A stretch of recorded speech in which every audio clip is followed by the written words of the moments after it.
కనిపిస్తుంది. అయితే జనసేన పొత్తు దాదాపు ఖరారైనట్టు తెలుస్తుంది. బీజేపీ వర్గాలు కూడా చెప్తున్న పరిస్థితి జనసేనకి 9 నుండి 11 స్థానాలు ఇచ్చేందుకు ఇప్పటికే బీజేపీ కూడా ముందు అవకాశం తెలుస్తుంది. అయితే వారి స్థానాలను కూడా కేటాయించి అన్ని ఏర్పాట్లు చేస్తున్నాయి. ఈ నేపథ్యంలోనే బీజేపీ కుకట్పల్లి సెగ్మెంట్ కూడా జనసేన ఇవ్వద్దని కూడా బీజేపీ నాయకులు ఆందోళన చేసిన పరిస్థితి మనం చూస్తున్నాం. కుకట్పల్లి సెగ్మెంట్ రాష్ట్ర పార్టీ నాయకత్వం కూడా అభ్యర్థించారు.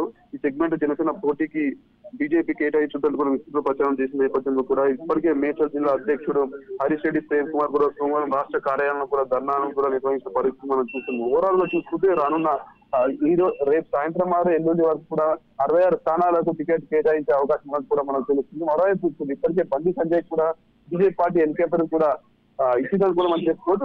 రోజు ఉదయం 11 గంటల వరకు కరీంనగర్ అసెంబ్లీ ఏదైతే బండి సంజయ్ పోటీ చేస్తున్నాడో అక్కడ ప్రచారం నిర్వహించి 11 గంటల తర్వాత రోజు 2 నుంచి 3 అసెంబ్లీ సెగ్మెంట్లను కూడా ప్రచారం చేసేందుకు వీలుగా హెలికాప్టర్ ని కూడా ఇప్పటికే పార్టీ అధిష్టానం కూడా బండి సంజయ్కి హెలికాప్టర్ కేటాయించే పరిస్థితి మనం చూసింది. ఈ నేపథ్యంలో ఇప్పటికే 2 విడతల్లో కూడా బీజేపీ అధిష్టానం టికెట్లు కేటాయించడం జరిగింది. 2వ విడతలో కేవలం ఒకే ఒకరికి కూడా టికెట్ కేటాయించే పరిస్థితి మనం చూస్తున్నాం. ఈ రోజు ఈ ముఖ్య నేతలందరూ కూడా ఢిల్లీకి వెళ్లి సమావేశమయ్యి రేపు దీనిపై చూసి ఆ నిర్ణయం కూడా తీసుకునే అవకాశం మనకు కనిపిస్తుంది.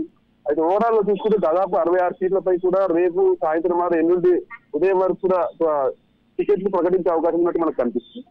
Right, thank you Kaundinya.